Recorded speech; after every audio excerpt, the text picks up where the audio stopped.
Hey, this is Joe Bakamutsky and welcome to Simplify Cancer podcast. Today I'm super excited to be talking to Ben Smith. Ben is based at the University of New South Wales in Sydney, and he specializes in developing online tools to deal with the mental side of cancer. Now, these tools are typically developed by a specialized team of experts with the input of cancer survivors, so regular folks like you and me who know exactly what cancer is like firsthand. So there is input from all key perspectives here. And this is incredibly powerful because these online tools give you control over the support that you get, because ultimately you get to decide how much time you want to spend on it and when. And you can do it from the comfort of your own home or wherever you are. So Ben also has some fantastic advice on dealing with the fear of cancer coming back, on where you can turn to for professional help if it all gets a bit too much, and cancer caregivers, what can they do to stay sane during this crazy adventure, and much, much more. There are so many great actionable takeaways from our conversation today that I promise you're going to love it. Ben, when it comes to cancer, like most of us don't realize that we need help on psychological level. I know from personal experience that it just doesn't occur to you to seek help because it's cancer, like it's supposed to be hard, you know? So what's your take on that? Well, there's no doubt that cancer is hard. Can't take anything away from that. But there are definitely ways that can be made easier. And I think people really shouldn't be afraid to ask for help. But as you say, a lot of people don't necessarily think to do that because they just feel they have to kind of tough out what is a inherently challenging experience. I think, though, in your case, as is typical of a lot of men, they seem to want to be particularly stoic and particularly reluctant to seek help. Certainly something that I saw in my PhD, which was focused on men with testicular cancer. And although 2/3 of those men reported having unmet needs when it came to support for getting through their cancer experience, a lot of them were very reluctant to actually go and ask for that help themselves, or perhaps, just didn't occur to them. So I think what that highlights is the importance of something that's becoming increasingly common in management of people affected by cancer these days, which is something called screening for distress. So there's a number of projects happening around the world, and one here in Australia called the ADAPT project, where they're trying to implement routine screening for distress across the cancer trajectory. So they use a very simple tool, a distress thermometer, along with a checklist of items that people may be struggling with. And that's done at various points throughout their treatment and follow-up. And it helps pick out the people who are struggling a bit and what issues they're struggling with. And it helps the cancer care team know what issues they can be helping those patients with. Because as you say, sometimes the people themselves don't realize that clinicians aren't particularly good at recognizing when people need help either. And so we need ways of routinely being able to identify people who are needing help. Although it's important to acknowledge that not everyone who is distressed as a result of cancer will want help. And actually there's been studies that have found that the majority of patients actually decline help. So we need to give people space to manage their distress how they want, but make them realize that help is available if they need it. Yeah, that's so fascinating that you talk about this tool. So how does it actually work? Is it like a questionnaire, and it's like a self-assessed questionnaire that you fill in, say, in front of your specialist? So it can be administered in a number of different ways. In some cases, or in some centers, it's just done online, or there might be a touch screen, for example, when they turn up to the waiting room where they can complete it. In some cases, it's administered by a member of the cancer care team. In other cases, it's done online at home, as is done in a project called Prompt Care that is running here at my center. And so there are various ways of doing it. I think my personal opinion is that we need to give patients or people affected by cancer space to honestly report on their levels of distress and the symptoms that they're experiencing, which is probably best done in the comfort of their own homes, because I think a lot of cancer patients are reluctant to bring up issues with their treating team sometimes because they don't want to seem ungrateful for what the doctors have done for them and like they haven't done a good enough job kind of thing. You know, a lot of yeah. I think everyone with cancer is very appreciative of the care that they get, but so they don't want to do anything to make it seem like they're not.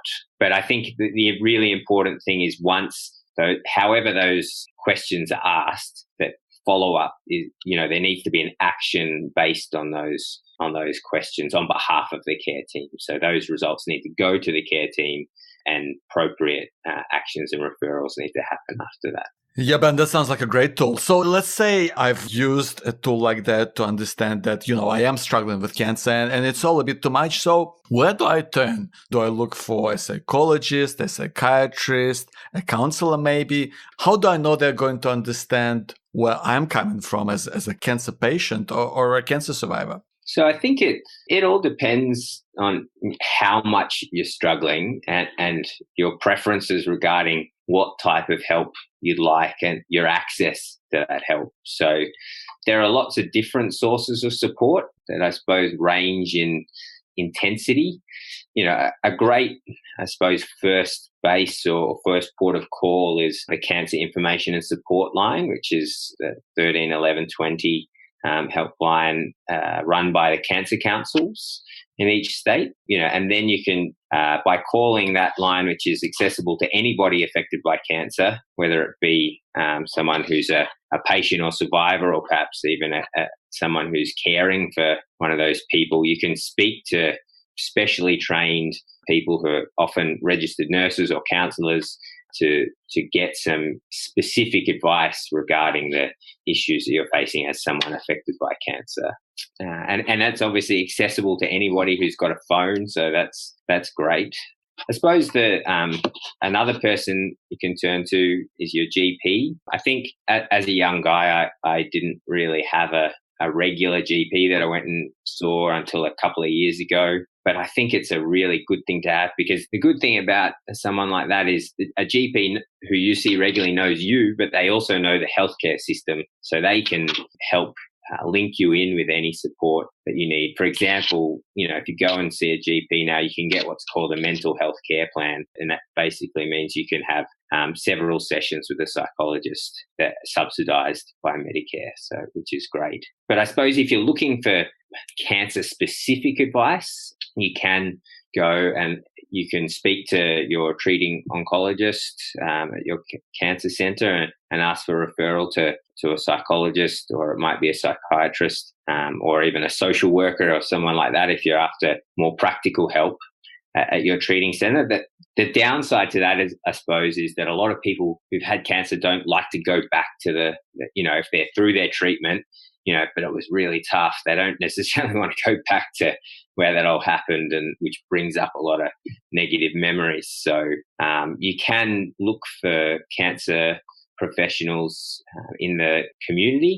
And there's a great organisation called Cancer Counselling Professionals, which enables you to search for people who have got a specific interest or training in counselling people with cancer. And you can search by postcode and find out who's around, and you can specify the type of help that you'd like as well. Like, for example, whether you'd like to speak to someone who's a psychologist, or whether you'd prefer to speak to a psychiatrist, or you just want a counsellor, you can specify that in your search as well. And finally, the last option, I suppose, is things like online self-management type interventions, where if you don't feel like you want to speak to a face-to-face professional, and a lot of people do prefer to manage their concerns on their own, or just perhaps with the support of their family and friends, then there are a number of websites now, depending on the type of cancer you have or the stage you're at, where you can seek that kind of help. Yeah, that's fantastic advice, Ben. So let's actually dig into that self-management and self-help world a little bit. So what can you do yourself, like as a cancer patient or a cancer survivor or a carer, if you're caring for someone who has cancer? So what can you do, and what are some of the good resources to check out? Yeah. I suppose that as we continue to develop better ways of diagnosing and treating cancer, there are an increasing number of people living with and beyond cancer for many years. So there has been an increased focus on self-management, which is a concept that's been applied to many other chronic diseases in the past, and is basically about empowering people to manage their own health who had some kind of illness. And so there are, again, numerous ways in which you can, this can be facilitated. There are programs run through the Cancer Council, for example, and there's one called Living Well After Cancer, which is all about trying to help people, reestablish a healthy lifestyle after having cancer. Because I think that's a big one that a lot of people focus on. It is the kind of diet and exercise type things. It not only is improving your health and doing things like reducing your risk of recurrence, but it's also a way of getting back some degree of control over, after an experience where you have very little control. So there's also just kind of more, I suppose, informational booklets, but that do include information about self-management strategies, like the Living Well After Cancer booklet, also published by Cancer Council. And then there's online interventions. One that's been developed for anybody affected by cancer by a group led by Dr. Lisa Beattie over at the Flinders Medical Centre is called Finding My Way, and is now, that's been evaluated and shown to be effective in helping people improve their psychological well-being after cancer, and is now publicly available. So that's something that's accessible to anybody who's had cancer. Then there are some more specific websites. A couple that I've been involved in developing is one called ETC for testicular cancer survivors, and another one I'm currently working on is called I Conquer Fear, which is specifically focused on helping people manage concerns about their cancer coming back. And then finally, there's, I suppose, one way of trying to empower people is to have them talk to other people who have been through the same thing. So support groups are really important, although not everyone likes that group kind of dynamic necessarily. So if you prefer one-on-one kind of support, there's programs like Cancer Connect, where you can get specific information and advice from another cancer survivor who's had a similar experience to you. Yeah, that's great, Ben. And you mentioned ETC. I love it. It's such a great tool. Could you talk about what it is and how did it come about? Sure. Yeah, ETC came about from my PhD research, which, as I mentioned before, was focused on testicular cancer survivors and identifying what issues they faced and trying to find out who the men were that were struggling the most. And what we found in that was that approximately 1 in 5 testicular cancer survivors experienced levels of anxiety and depression that were clinically significant, so having an impact on their everyday lives, making it hard for them to function and do the things they wanted to do. And that compares to about 1 in 8 in the general population. So an increased prevalence of anxiety and depression, and also poorer quality of life in several areas. And as I mentioned before, about 2/3 of men were reporting unmet supportive care needs, but were very reluctant to go and see a face-to-face kind of professional to address those needs.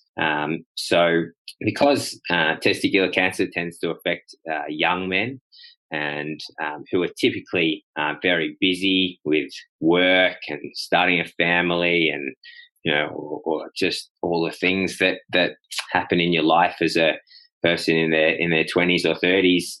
We thought that reaching out to these guys online would be, given that they were already kind of highly connected in general, would be a good way of offering support. So ETC was developed with some funding from the Cancer Council and an organisation called Sydney Catalyst in the first instance. and led by a colleague of mine, Dr. Louise Heiniger. And it's really targeted at providing men with tools or strategies to help them address some of the common concerns faced by testicular cancer survivors, which are dealing with both the physical and psychological side effects of their illness, such as worrying about the cancer coming back, but also impact on things like their relationships. Can have quite a big impact on sexuality and intimacy, and it's giving them strategies to try and overcome some of those issues, such as learning how to identify and challenge unhelpful thoughts, and learning some mindfulness techniques to help them deal with things that they can't necessarily change, such as the potential risk that their cancer might come back one day. So we've done a little bit of evaluation of ETC to date. We did a pilot study with 25 men who've had testicular cancer.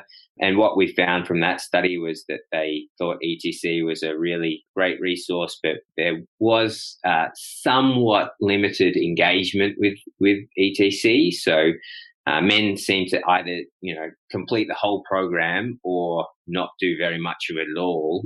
And that may have been for practical reasons. One man talked about, losing his password and that the procedure he had to go through to get it back was just too onerous, so he didn't bother. But also, I suppose, as I mentioned before, men are kind of typically reluctant to engage in psychological type research as well. But there was a clear need for us to try and increase the level of engagement of the intervention by doing things like providing more videos of survivors talking about their experiences, and also just making it a bit easier for men to go into the intervention, get the information that they need and get out. Like, men didn't want to have to work through pages and pages of information and strategies and exercises that weren't necessarily directly addressing the specific issues that they were struggling with. So we've subsequently refined ETC, and with the support of ANZ UP, which is the Australian New Zealand Urogenital and Prostate Cancer Trials Group, we're now testing that refined intervention in men who've had testicular cancer who are reporting higher levels of distress. So our target population, I suppose, and we're hoping that that evaluation will be completed shortly. Yeah, that's fantastic, Ben, because you saw the need that men, want to address some of those underlying psychological issues, but they may not necessarily feel comfortable about going out and seeking a face-to-face professional. And this is really something you can do from the comfort of your own home.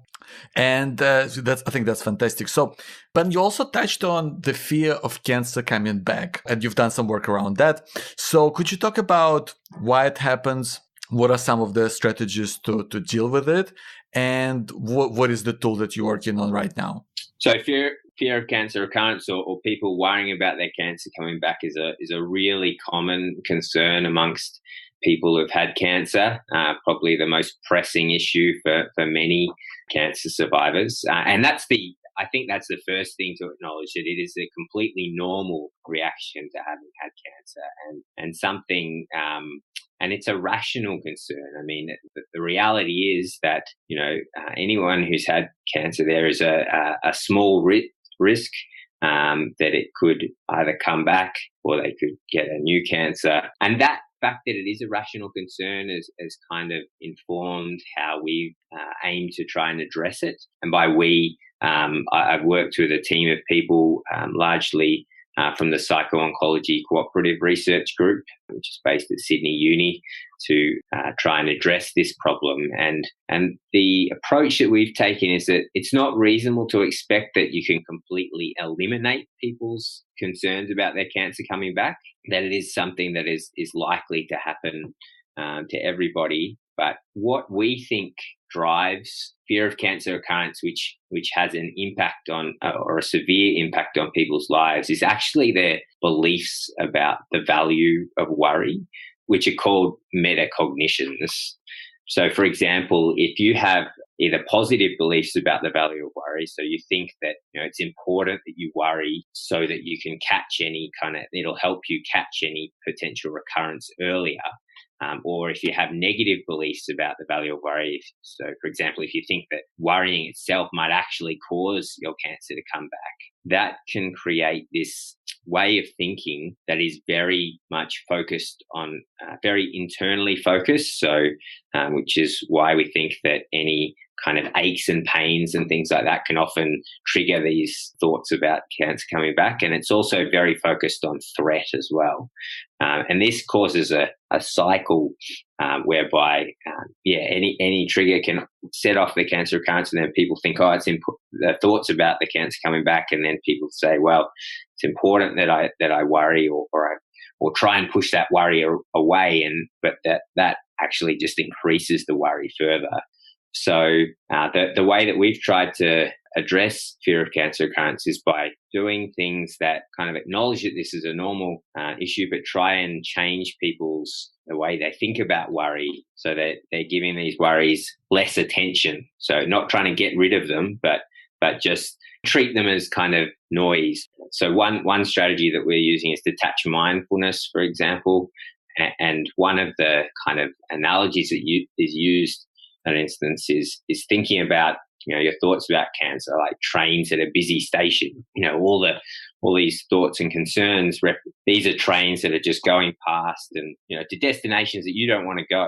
So of course you're not going to get on. You're not going to engage with those thoughts if that train isn't going to where you want to go. So, it's helping people see them as more internal noise that is going to be there to some degree, but they're kind of turning down the volume so that they're giving them less attention.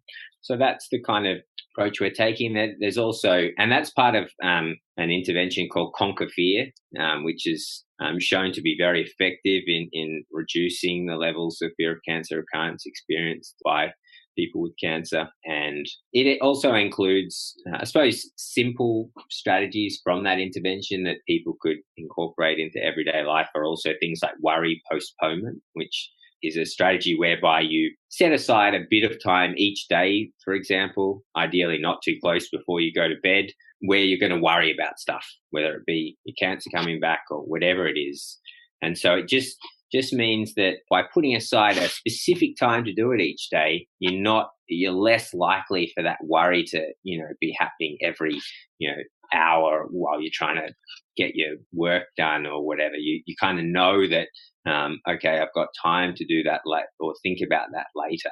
And a lot of people find that when they come to that time, they're like, oh, actually, I don't think I need to worry about that anymore, or the moment's passed. And so that can be quite an effective strategy to help people. But if you are, for anybody who's experiencing worries that are very persistent and not just transitory. So a lot of people talk about, their fears about the cancer coming back being elevated around the time of follow-up tests or appointments. But, if you're experiencing these fears all the time and they're having an impact on your everyday life, then I'd encourage people to go and see a psychologist. Well, but that's some great tools. And I love the metaphor about the trains rushing past and how you can just say, well, I don't want to get on. I think that's great. That's really powerful. So is that related to mindfulness? Because I guess mindfulness is one of those things that everyone talks about, but no one really knows how to do. So what's your take on mindfulness? Is there like an approach that someone can take to think about it? Are there any good resources that you could recommend? What's your take on that? Yeah, I'm not an expert on mindfulness generally, and the kind of brand of mindfulness that we've used in Conquer Fear is a little bit different, I suppose, to your everyday sorts of mindfulness. And the main difference is detached mindfulness doesn't aim to kind of create a blank mind, if you like, which is kind of the goal of a lot of forms of mindfulness. It's to completely still your mind. Whereas detached mindfulness is, as I mentioned before, about acknowledging that you might have these unwanted thoughts or feelings, being okay about that and just not engaging with them. So not getting on the train that's going to the station that you don't want to go. As you say, mindfulness has become a bit of a buzzword recently. And I think there's been a review done of some mindfulness approaches within the cancer context. I can't quite remember the results of that, but it was done by some colleagues of mine, so I can, happily send that through if you'd like to. That would be great. Yeah. On your website somewhere. Yeah, that would be perfect, Ben. And when it comes to clinical trials, I guess most of us think about drugs, but of course, online interventions also go through that process. Can you talk about how that works? Yeah. Well, the first thing I wanted to say is that it's true that many online interventions do also go through a rigorous evaluation and testing process, but it's certainly not true of all the websites and apps that are available out there for people affected by cancer. There have been several reviews showing that a lot of the websites and apps available through the App Store are not based on any evidence, or don't really have any, haven't gone through any evaluations. So that's a concern, and I think it's probably caused by that the whole regulatory system is still kind of catching up with this whole idea of delivering support online. I think it's a really valuable way of helping people, but it's something that, we do need to be careful about ensuring that the interventions that we're developing are, actually helping rather than harming people. And so the way that we do that, for any research that's done through universities or hospitals and public health kind of focused institutions is, to use ETC as an example, we first developed the website with input from a variety of experts across several areas, including men who'd had testicular cancer, who are obviously the experts in that subject matter.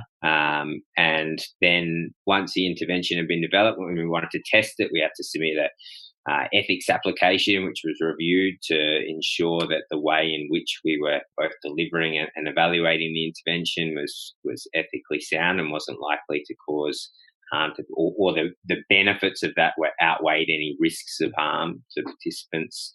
And what happens first normally is that you test the acceptability of the intervention, whether people are likely to or find it useful and it meets their needs or preferences. And then and it can be feasibly delivered, so people are actually engaging with it. And once you've done that, you would then go on generally to do a larger study that evaluates whether it actually impacts on the outcomes that you're hoping to change, such as psychological distress or quality of life.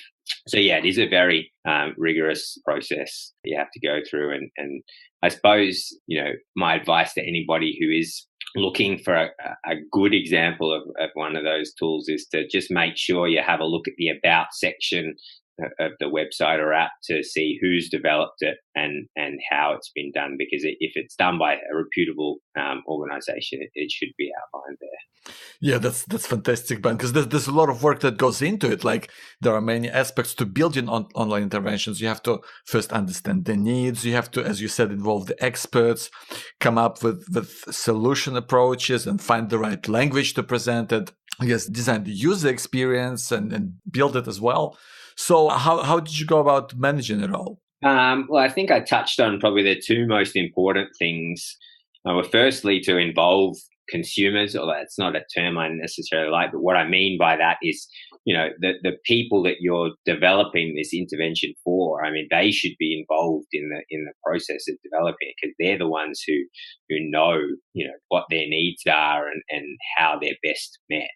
That it's important that, to use, I suppose, theory and other research that's gone before to try and inform that, but ultimately it should be driven by the need of the people that you're aiming to help. And the other thing, apart from involving consumers, I think it's, what I'm really lucky to have worked with great teams, both for ETC and I Conquer Fear, the online intervention we're developing to help people manage their fear of cancer recurrence, that have experts that offer multiple different perspectives. So not only the perspectives of people who've had cancer, but also experts in oncology, experts in psychology, experts in e-health or online interventions, and also just expertise in general research methodology. So, I think those are the two most important things: involve the end users in your development, and try and do it iteratively. So, get feedback often and make changes as you go along, and work with a team that offers lots of different perspectives. That's great, but it's really reassuring to know that there's a lot of work and a lot of structure behind it all. But I want to ask you, with cancer, which is obviously tough to deal with, and many relationships and friendships are tested. And sometimes people don't want to say the wrong thing or do the wrong thing, and sometimes you don't really know what to tell people. It's all very confusing. So what advice do you have on that front? Yeah, it's interesting that you ask about this, because I actually came across a really fantastic, what I think is a great way to actually help people who've had cancer and their friends and family connect, which is, you might have heard of it before, but it's called the Can Do app. Oh, no, I haven't heard about it. Right, yeah. So it was developed by a person who's been personally affected by cancer. And basically the intention of the app is to help people who've had cancer to get support from their friends and family. So the basic function that it serves is to enable people who've had cancer to develop a list of things that they'd like help or assistance with, and then they can add their friends and family as kind of team members to this app, and those people can then either nominate themselves to help with a particular task that the person affected by cancer needs help with, or the person with cancer can actually allocate tasks to particular people. Because I think, as you say, it's sometimes really hard to know kind of how much or how little you should be doing. You don't want to ignore the fact that someone has had cancer, but you don't want to treat them like an invalid either. So exactly. It's sort of hard to find that balance. And so I think things like this app can really help with that. And I think, I don't know, there are lots of other things as well. If you know someone who's had cancer, sometimes, it probably depends on the person and you'd be the best judge of that, but a little bit of humor can sometimes help. And there's these great Emily McDowell empathy cards. I encourage you to look them up if you haven't seen them, but there's things along the lines of, please let me be the first person to punch the next person who tells you cancer is a journey. I love that one. Just tackling some of those cliches that get trotted out to describe people who've had cancer. But I think that ultimately the message is, obviously, it is hard to know what to say or do to or for someone who's had cancer, but the worst thing you can do is to not get in touch with them at all because you're worried about saying the wrong thing. So I suppose, we're lucky now that we've got, text and email and messages and stuff like that. So you can really think about what you want to say before you do it, if you're feeling like a face-to-face conversation might be a little bit awkward. And I suppose if you've had cancer, just acknowledging that it can be hard for people to know what to say is important. And often, like, people, if they're not familiar with the whole cancer process, then they might be unsure about where you're up to and that kind of thing. And so this Can Do app actually enables people to give brief updates and just send them out to their support team, if you like, just to keep people in the loop. And, just doing things like catching up while doing an activity, I suppose, takes a bit of the pressure off. If you've got a common interest, then doing that. And I suppose the other thing that people with cancer can do is there's no doubt that if you haven't had cancer, it's probably hard to fully comprehend the magnitude of the experience of someone who has. So and people often with cancer often say that. So that's where I think support groups or even online forums and things can be quite useful, because those people get what you've been through. They've been there, so I suppose they can maybe better at validating your experience to some degree.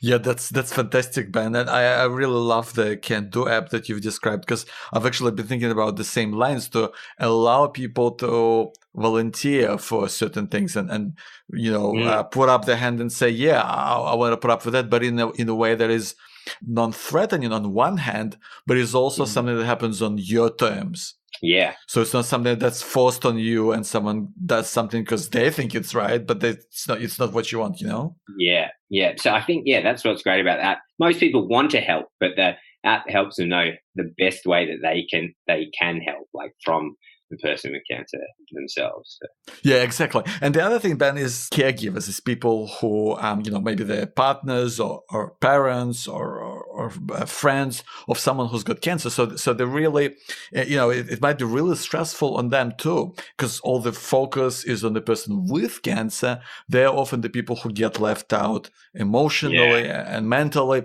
What can they do to take care of themselves better, or where can they turn to for help? Yeah, look, there's no doubt that caregivers do it tough, and there's a lot of evidence to suggest that often they're actually struggling even more than the people who've had cancer themselves.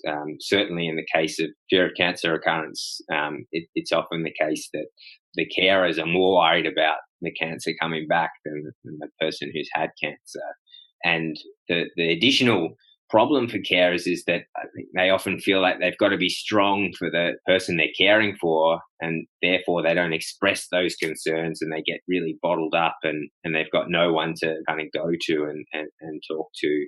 So there are support groups for carers as well, and so that's something I think is really useful, talking to other people who are going through the same challenges and facing the same issues that you are. I think it's really important that, as you kind of alluded to, carers need to sometimes take a bit of time to care for themselves. So, I mean, ultimately, if they kind of burn out because they're just so overwhelmed by the task of caring for someone with cancer, then it's not going to help that person, and it's not going to help them either if they just work themselves into the ground, basically. There are a few useful websites, I think, or resources.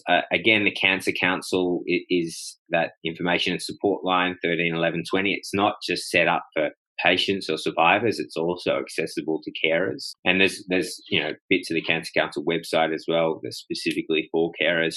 And they can provide information on things like some stuff, like more practical things like government support that they might be entitled to, for example, to offset some of the costs of caring, because it's not just a time cost for the carers. Often caring for someone comes at a great material cost as well. So I think getting help for that is, any help that people can get is useful in that area. And there's one website that I think there are more and more interventions being developed for carers, thankfully, although we've been, I suppose the focus of research has largely been on the patients up until now and survivors. But Help for Cancer Caregivers.org is a website established by a hospital, an organisation over in the States, but I think it provides some really useful strategies for carers.